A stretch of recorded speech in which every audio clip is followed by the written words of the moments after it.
Hi, everyone, and welcome to another episode of the Pelvic Health and Fitness podcast. Today, I am so excited and honored to welcome my friend and my first ever staff member of Strong at Home, Cassandra Vedder. Cassandra is a Hey. physiotherapy assistant with close to 10 years of experience. She is a wife and a mom to three kids, ages 11 months to 4 years. She's very busy. She worked at Cambridge Memorial Hospital since graduating from the OTA PTA program in 2013, as well as a teacher's assistant at Conestoga College. Outside of work and mom life, Cassandra enjoys date nights with her husband, hot coffee with a good friend, getting lost in a fiction book, rearranging and labeling her house. I love that too. Being involved at her community pool and planning women's events at her church. She has always played sports, loves camping, and her musical interests are a wide variety from country, Christian worship to punk rock.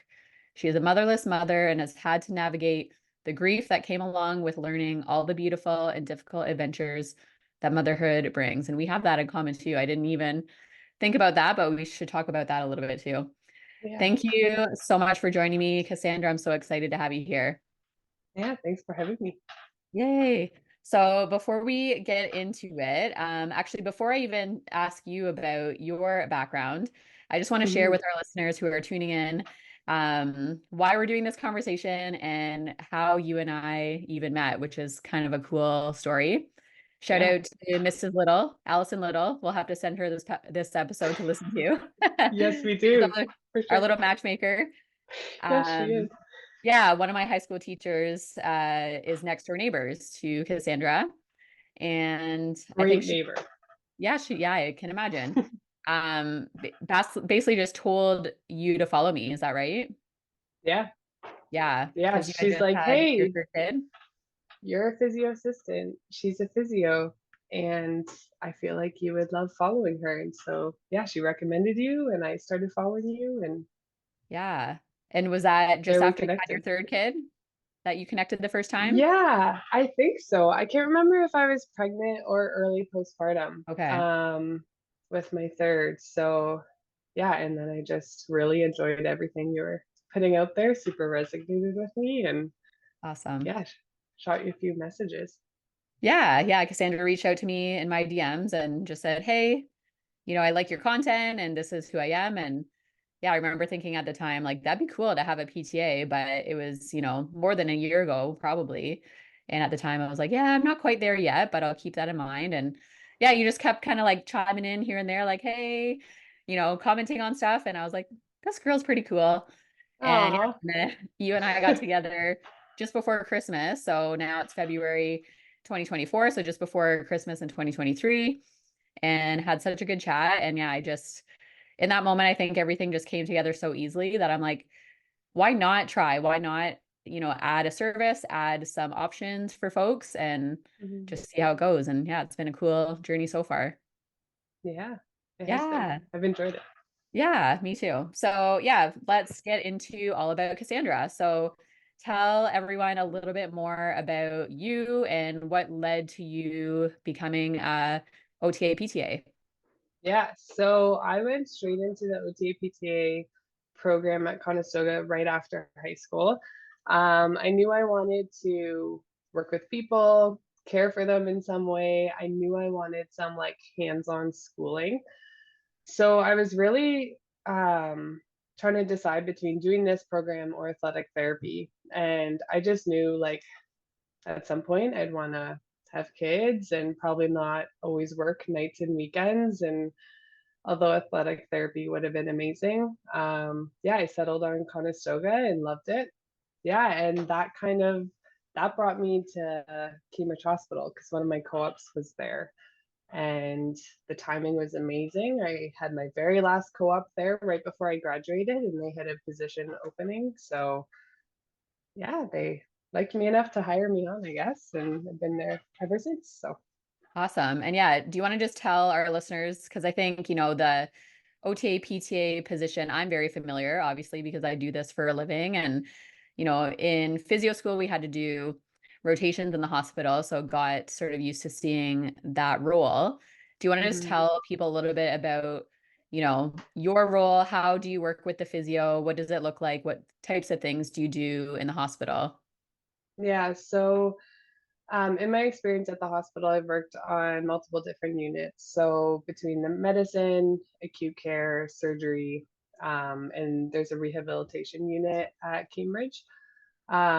So the great thing about being dual trained is I've worked with the occupational therapist as well as the physiotherapist. So they would assess the patient, um, put together a program for that patient, and then when that patient was ready, transfer the care over to an assistant.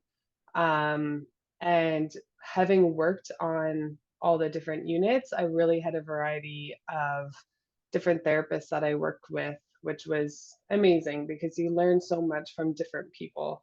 Um, and yeah, and even just within the hospital, in working in different areas, kind of like on the rehabilitation unit, you would sometimes work with people who are recovering from a stroke or um, being deconditioned if they're after being in hospital for a long amount of time.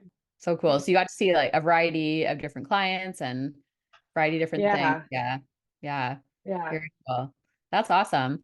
And yeah, so what was it like? Because I think, were you in the hospital during COVID as well?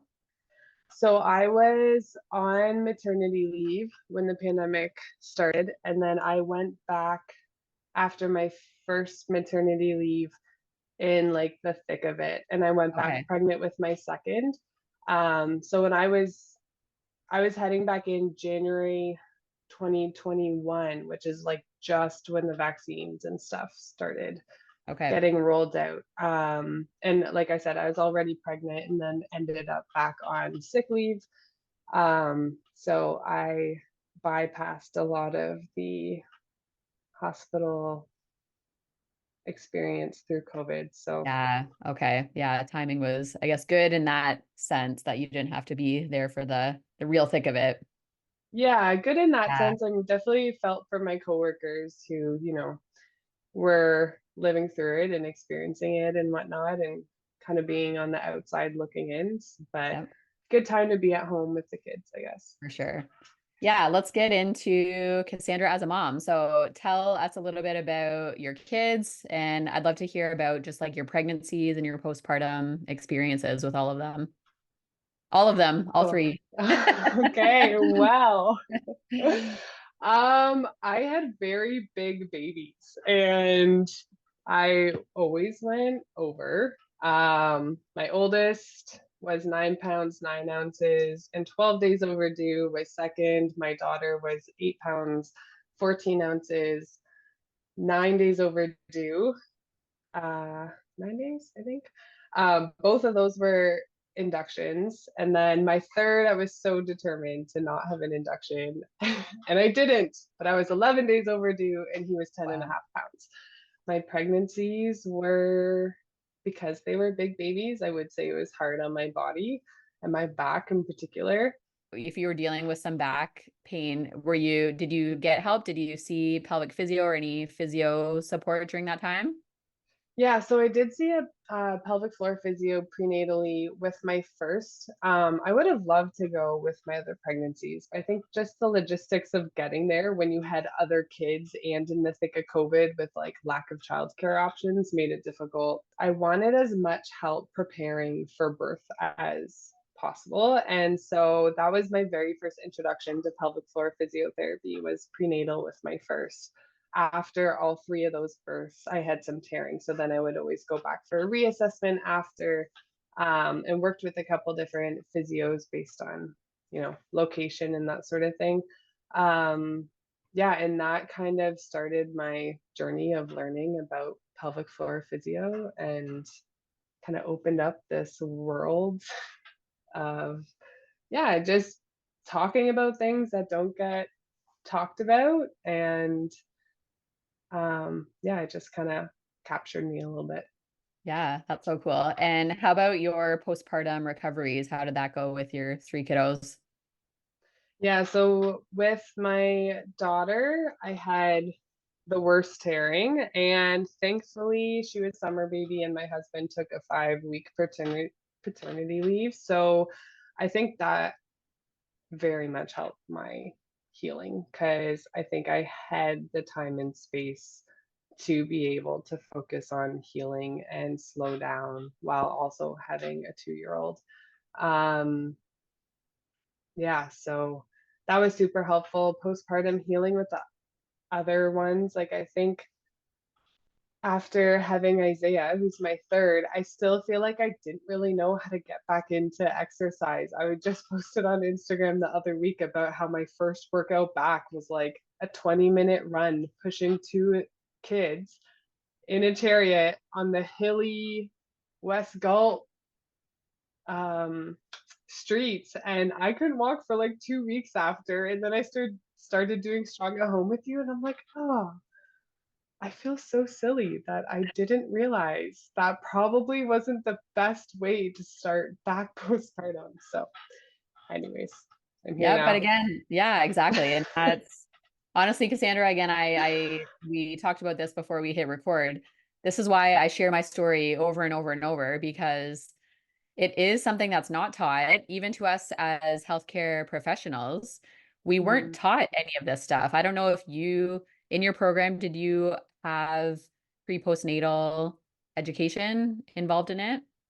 No, Do you? no, it's Yeah, really just my own personal experience and then working with yeah, pelvic floor physios myself. And also with each pregnancy, I always read Ina May Gaskin's Guide to Childbirth book, and I loved how she talked about the mind body connection and how, relaxing your jaw relaxes your pelvic floor, and that helps, um, labor progress. And I was really determined to have like unmedicated births. And so just her shining that light on the connection and learning from her book was just a great reminder that I think really helped me yeah, during labor and birth to be able to understand how we are so connected. for But sure. Yeah, and I think that is what's confusing for people like me and you, that we should, quote unquote, have the knowledge, have the experience to be able to rehab our bodies and understand our bodies, pregnancy, postpartum. But again, it's not taught. And like you said earlier, I'm in a world now where I talk about this stuff all the time. So nothing's TMI to me anymore. yeah. So I have these open, honest conversations with people all day long. But I have to remind myself that's not the norm, right? And I think you've even noticed that, you've had conversations with friends about leaking, which, yeah, people Hmm. get all embarrassed, but it should not be taboo. It should be talked about. We should not have to suffer in silence. It is something that there is help for. And so I think, that's why I was so excited when you came to me. And I just get so excited when anyone starts to show an interest in pelvic health, because the more the merrier, right? The more people talking about this and educating women, having these open, honest conversations, and having people realize, yeah, they're not alone. There is help. Hmm. There is so much we can do to help you feel better. And so, yeah, my postpartum exercise experience, similar to you, I didn't know any better. I assumed because I was fit, because I was strong, because I was cleared for exercise, all those things that we're told, I should be able to just bounce right back, as they say, right? And Yeah. when I dealt with prolapse symptoms was my story, I panicked, I freaked out, I stopped working out, didn't know what to do, and was like, oh, wait, maybe I should learn about my pelvic floor. Maybe this is something that I should know about. Um, Learned all about it. And yeah, again, that's why I'm here today. And yeah, I think again, that's probably what brought you here too, right? Just knowing like you didn't know this information. And if you don't know it, there for sure is other people in your Hmm. life that need this information too, right? So Yeah. how about you just tell our listeners a little bit about just like your journey with fitness, sports, exercise, what has that looked Sure. like, before kids and after kids, all of that. Yeah. Yeah, actually, so just one other piece I wanted to add to my introduction to pelvic floor physio. So, in preparation for this podcast, I remembered that I had taken a picture in the bathroom at my pelvic floor physiotherapist's office, and it was an advertisement for pelvic physio. And in it, I had to look back for the picture because I was like, what exactly did it say? Because I remember just being like, what? How do people not know about this? It said 1 in 4 women experience some form of incontinence, and 1 in 3 women experience pain during intercourse. And I just was so mind blown by that. Like that 1 in 4 and 1 in 3, and this isn't getting talked about. And people don't know that pelvic physio can help with this, and there are like things we can do to not have to live with pain and incontinence. So, anyways, that was during my pregnancy with my first, and I think, my interest in it only grew. But For sure. Yeah, it's mind blowing. It's mind blowing and it shouldn't have to be that way. no, yeah, No. Yeah. Yeah. Let's get into exercise piece. Cassandra, yeah, what has that looked like for you throughout your lifetime? yeah. So growing up, I played a lot of sports. I did rep soccer and kind of followed suit from my sisters, and did a variety of sports in high school and whatnot. And then college years and early marriage years, I had some friends who were personal trainers, and so they taught me a lot about like weightlifting. And I have other friends that are personal trainers and do like more boot camps, and that sort of thing. And that I really enjoyed, especially because it kind of brought out that competitive side. Um, and yeah, but then becoming a mom, things kind of changed. I felt like, and in COVID too, it just always felt so hard to leave the house. But having 2 summer babies as well, I think getting out for walks was just huge postpartum with them. And I think initially after having my kids, I just didn't think that I exercised anymore. And in reflection, I now realize that I did, because I would go for a lot of different walks. And, when I felt up for it, and if it was a nice day, like I'd be using the kids as body weight in the backyard, and we'd be doing some squats and that sort of thing. It just wasn't a quote unquote hour-long workout dedicated to, you know, improving strength or weight loss or anything like that. But yeah, and it just looked different in the sense of like I was intentional about being the one to mow our lawn and have that little bit of kid free time and listen to a podcast, and yeah, get a little bit more creative with how I exercise. And I think I just told myself that I wasn't exercising and I wasn't doing a good job being healthy, and kind of I don't think I gave myself enough grace for, carrying around my 10-pound babies and Yeah. And especially doing with, squats with them. right, especially with 3 kids, like that motherhood is physical. When Dana was still on the podcast, we talked about that all the time and just reminding people, just, going up and down the stairs to change diapers and getting down on the floor to play with your kids and yeah, going for those walks. All of that Hmm. counts as exercise, especially in those seasons when you're just trying to survive, right? I Yeah. think Yeah. there's a time and a place for structured workouts if that's something that you value. But if you're in the Hmm. thick of like early parenting or trying to manage 2, 3 kids or more, Hmm. just surviving and just getting little bits of movement throughout your day is definitely more than enough and definitely counts as exercise. So so Cassandra's now in my Strong at Home membership, kind of getting immersed in the culture of Strong at Yeah. Home. And was it not until you started Strong at Home that you started to kind of look back and be like, oh, I was actually doing a lot? Is that when that mindset started to shift? Yeah, I did. I think it made me realize that, like you say, all movement matters. And I think it made me realize that I was moving, I was active, I was being intentional about like trying to be healthy. I just wasn't doing it in a way that was like, I think in my ideal world, if I was working out consistently, or like in my ideal world, if I worked out like 3 times a week for an hour, kidless, and it was like 8, 9 out of 10 intensity, that would be ideal. But I don't think I've ever done that in my life.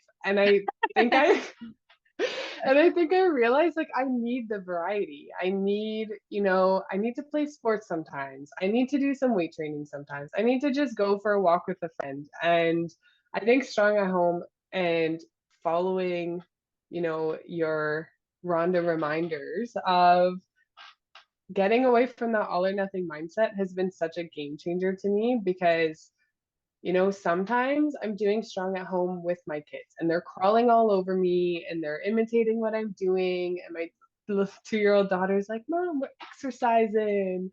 And it's happy and exciting. And there's no like shame in it or like guilt attached to, oh, I need to exercise, I need to be healthy. And I think having lost my mom at 12 and she had cancer was, it instilled a fear of like, you need to be healthy. And if you're not doing what you need to do to be healthy, there's just that fear attached to it of like, okay, well, then what's to come? And I think now in the last few months, I've just been able to feel a bit more free with it. And yeah, sometimes it's with my kids, and other times, if you have a stressful day or I feel like I'm having a day where I'm feeling more anxiety, like I just need that time to come downstairs, lift some weights, blare some music, like not be on mom duty.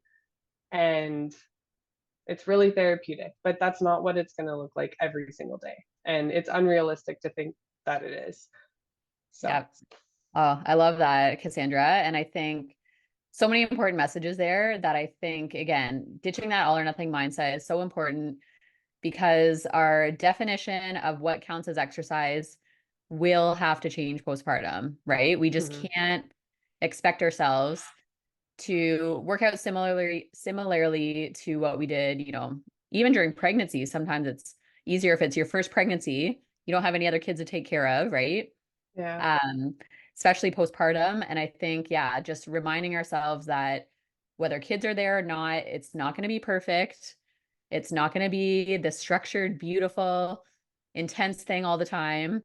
Or even like you said, those expectations we put on ourselves of like what should be, a postpartum workout or things that we see on Instagram or things that mhm, all of those examples that we see of these hardcore fit moms, right? Like yeah, it's just you have to do what works for you. You have to meet yourself where you're at, in terms of how busy you are, how stressed you are, how much support you have. That's a big one too. And where you're at with symptoms too, right? I think that's another yeah, thing is that in our sort of like toxic fitness culture world, moms are expected to again bounce back, quote unquote, lose the baby weight, all of these negative messages. And so moms have this pressure on themselves to rush back into fitness, even if they're leaking, even if they have diastasis, even if they have mhm, prolapse, and, have this pressure to kind of force themselves through those symptoms. And it doesn't have to be that way. Fitness can look yeah, so many different ways, and it doesn't have to be negative, right? I think that's the message I was getting from you too, is that like, it doesn't have to be this like intense, crazy thing. And if it's not, then it doesn't count. Like it can be silly. It can be doing it with your kids. You can mhm. do one part early in the day and one part later in the day, depending on your schedule, right? And like that all counts. And just having it not be perfect and be a little messy and just be okay with that. Yeah. And I think it's very easy to compare what works for other people and trying to replicate it into your own life. And I think for me, that's something that I've really had to try get away from because you're not the same as every other person. And even pregnancy to pregnancy for me, like I found myself comparing, like finding photos of myself postpartum after my first and postpartum after my second, and was like finding like 5 months postpartum, okay, like I had lost this much weight or this is how I looked at that point and I'm there right now postpartum after with my third, and like comparing to how quickly I lost the weight previously. And it's different. I have like there's 3 kids now and you're in a different life circumstance, and it just it's not, I think we um yeah, I think sometimes we just need to give ourselves a little bit more grace and just time to figure out how what it's going to look like and how it's going to work, especially when you have when a new baby comes into the family, like it's the dynamics change with every kid. So For sure.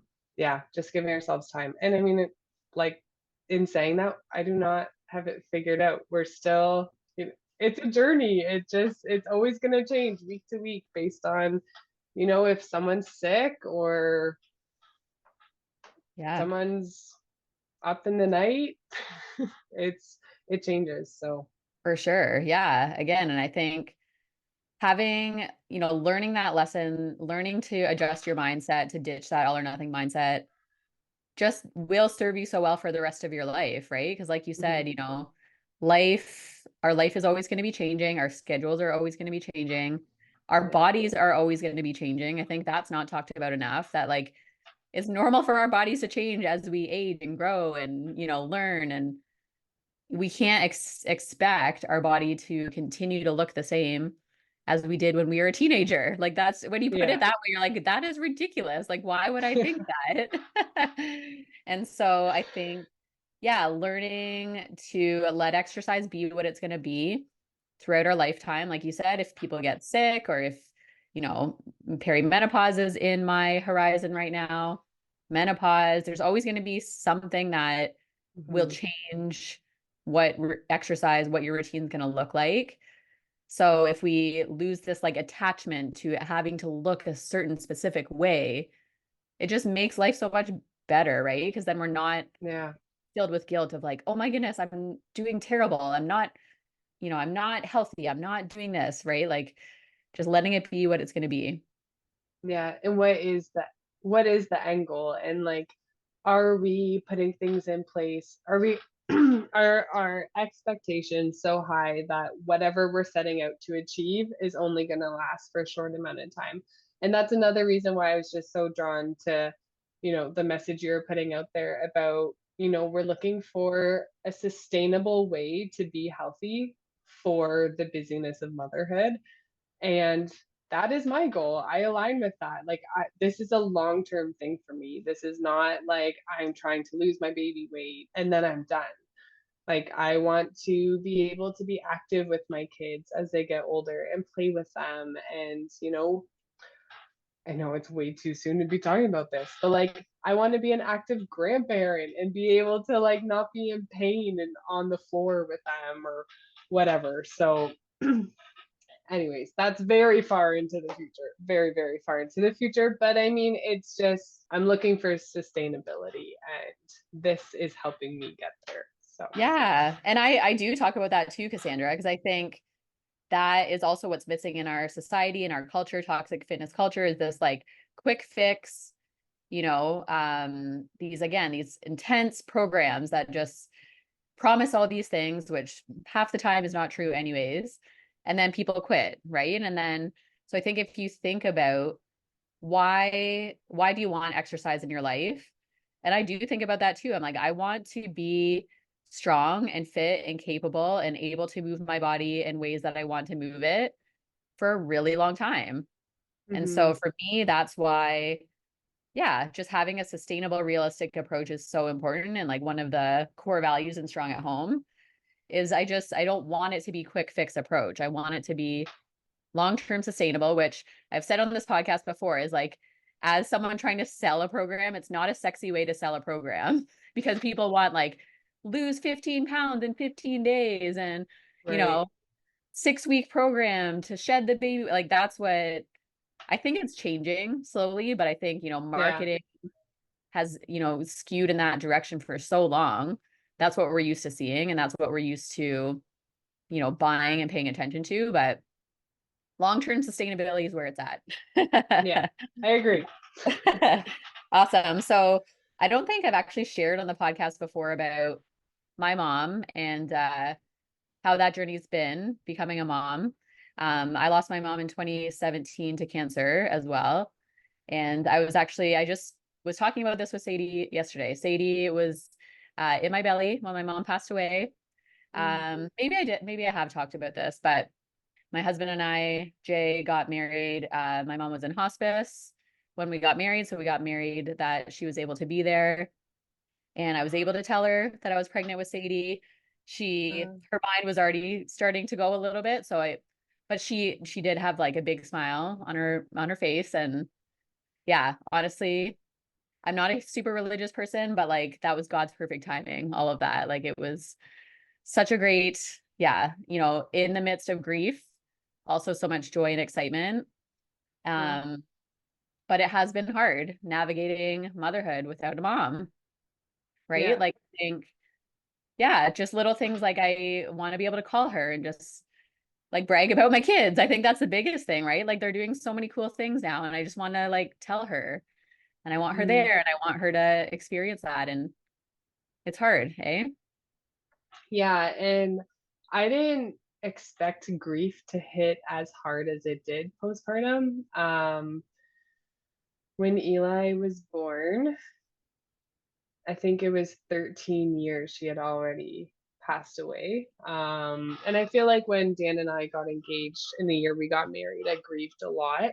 Um, but it's, them not being a or her not being a part of that big life change. And I think because I lost her at 12, had missed I missed her presence in so many of those big life changes that I didn't because I had done so much grieving afterwards in those 13 years, I didn't anticipate how hard it was gonna hit when I had my first kid. But I think what really, um, yeah, what I found really difficult in those early postpartum days and months following, and was just, when you're a new mom and you're going through this for the first time, it's such a vulnerable time, and you might not feel safe with, maybe safe's not the right word, but just like you want people that you're comfortable around you, and you need to be taken care of too, and you're taking care of this new little baby, and you don't think you know what you're doing, and you're figuring it all out. And yeah, so just in that early time, just trying to navigate, like, okay, I don't have her here to talk to about this, I don't have her here, like, holding the baby so I can go nap or things like that. Yeah, it's just you very much feel the void and the missing presence of having your mom around to talk to in that time, and just be there and excited for you, and have that nurturing, like, I want to take care of you like how you want to take care of your new baby. For um sure. so yeah, Yeah. I'm sorry that you've also been Yeah. through that as well. I'm sorry to you too, Cassandra. It's not a fun club to be a part of. And I feel like, yeah, those that have been through it know how it Hmm. feels. And yeah, I think exactly what you said. I think for me, looking back, I think some of those early days, I had support from friends and Hmm. mother-in-law and all that, but it isn't the same, right? It's not the same Yeah. as calling up your mom and just feeling comfortable to, yeah, just say, Mom, watch the baby. I'm going to go sleep, right? Like, I think we Yeah. should be able to say that to other people, but it is not the same as Yeah. having your mom to do that with. Yeah. No, Yeah, definitely. And I mean, and I think that's a good point too. They like you It's important in those early postpartum days, whether you have your mom or not, that you're having those support systems in place to be able to spend that time to rest and heal and get sleep. ask for what you need, not feel Yes. like nervous or ashamed to ask for what you need, right? And speak up. Yeah. Sending so much love and hugs to anyone listening that has lost a mom, lost a parent. Yeah, it's hard. But we figure out who we are as moms. I feel like that's part of my motherhood journey. All of our motherhood journey is just building that confidence in ourselves to trust our mom tuition, I always say, right? Mhm. Which is a thing. And yeah, obviously if I had my mom to ask questions, that would help. But also I'm proud of myself for like figuring out who I am as a mom without that support too. Mhm. Yeah, Yeah. and my grandma, before she passed away, my mom's mom, I guess I don't even remember this. Thankfully, my husband did, but I guess there's one time I was confiding in her about it, and just that new mom, like I just felt like I'm lacking all this confidence, and um, in what I was doing. And I guess she just said like mama knows best. And you know, it's you have your instincts for a reason. You're created that way for a reason. So For sure. um yeah, but it does take time to, you know, maybe have that confidence in For yourself. sure. Yep. So if anyone's listening, um, share some wisdom with us all about what are some things that you've learned, trying to navigate parenting, especially with three kids, and trying to fit exercise into that. Again, I think, having you in the Strong at Home membership has been amazing. And so Mm. I'd love to just hear, yeah, what's some wisdom you can pass along to people listening about how you make that happen? Well, parenting three kids, I said to my friends last night, I'm like, why is Isaiah turning 1 and I still feel like we're in the thick and newborn stage? Like, Right. I still feel like we're, you know, getting our footing with the adjustment to 3. But anyways, You are we'll though. get I feel there. like that's like a misconception too, that people think, once they're 6 months or once they're even like 6 weeks, we're supposed to like have it all like, no. Yeah. There's They still so much change so work. quick. Yeah, Ah, and he's now in the stage of like getting into garbages and putting his hands in the toilet and so that's a whole new element of fun. oh, busy. Um yeah, so that's a really good question. I think for me, just yeah, reminding yourself that it is going to take time and there's going to be ebbs and flows in what it looks like, and just to be okay that it might look differently sometimes and not to beat yourself up over it. And also just having accountability, I think, you know, working for you and having Strong at Home, it just being that accountability piece of like showing up and doing it has been huge and so helpful. And my neighbor was like, "Hey, do you want to go for a walk at 6:15 in the morning in the dark and cold?" I did not want to. And you know what? It was good for me. And I totally would have just slept in if I had that goal just for myself. But yeah, this morning we went out and it was a great time. And I'm really thankful that I did it. And So, so that accountability piece is huge as well. So for sure. my Yeah. buddy. Yeah, yeah. And I always say that it's not an admission of failure to say that we need accountability, right? I think so many of us also put like guilt and shame on ourselves for like, I should be able to do this alone, or like I should be able to find free workouts. There's so many free workouts that exist online, right? Mm, I should be able to just pop on a YouTube video but having a human connection and having, yeah, a group yeah. of people who are going through the same thing that are also struggling to fit exercise in, getting, yeah, like real human tips about how to navigate this time as a parent Yeah. is a thing, right? And I think, Cassandra's going to be offering one-on-one services along with me. That is a huge thing for people too, right? Especially again in those early months, early weeks of being a mom, having that one-on-one support, having someone who gets it to talk to you about that your struggles and what you're dealing with, navigating symptoms is so needed, right? I think I definitely needed that postpartum. I went to pelvic physio myself and just had that support. Mhm. And yeah, I think that is what, we do so well as practitioners, is just offering people that, ear to listen to and just provide them with a plan, support, accountability, all of those things to help them feel better.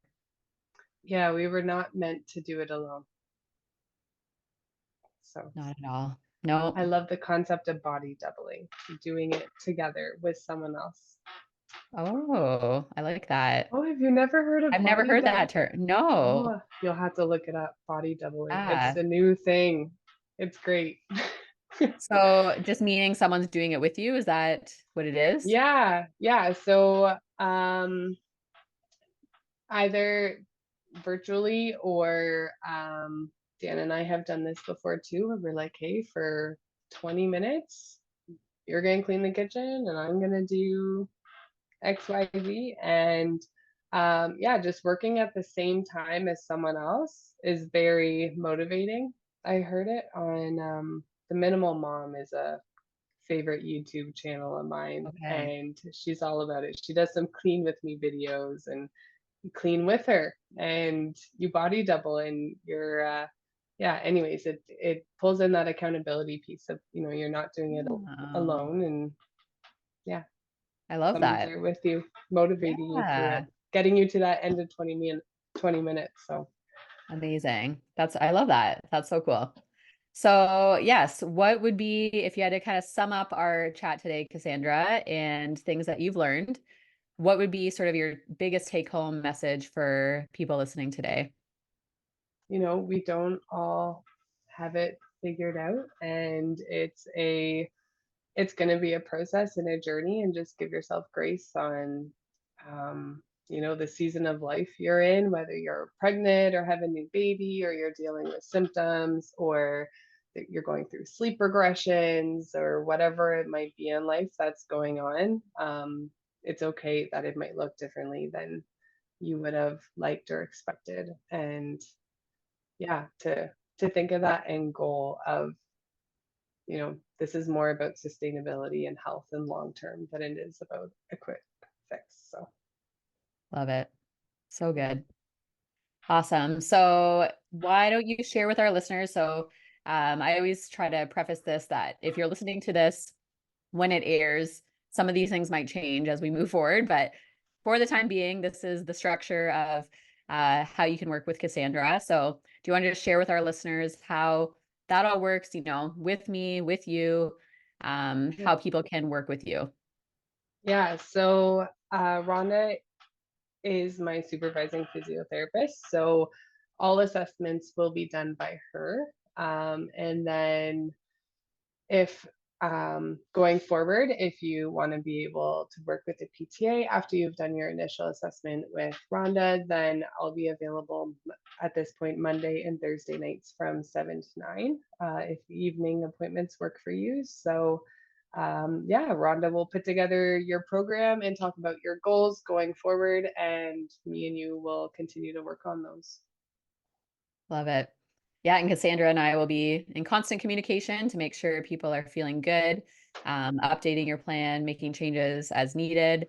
We're both new to this environment. I know this is like a new side of physio for you. This was obviously brand new for me. I sort of paved my own path, created my own physio job that exists today. Um, but it's been awesome, Cassandra, just kind of figuring this all out with you and just figuring out ways we can support people better. And I'm appreciative that you're open to offering evenings. That's been something that I haven't been able to offer yet. So, yeah, I just feel lucky that I met you, lucky that you reached out to me. And yeah, that there's another way for people to just get even more support with your guidance. Oh, I Yeah. appreciate it. It's been a fun ride. Yes. Awesome. Well, thanks so much for joining me today, Cassandra. I hope this gives people a little taste of who you are and all the things that you can bring to the table to help support them and encourage them getting back into their fitness journey and again, managing symptoms and just feeling better, feeling stronger, feeling healthier in their life as a mom. So thanks again. Thanks for having me.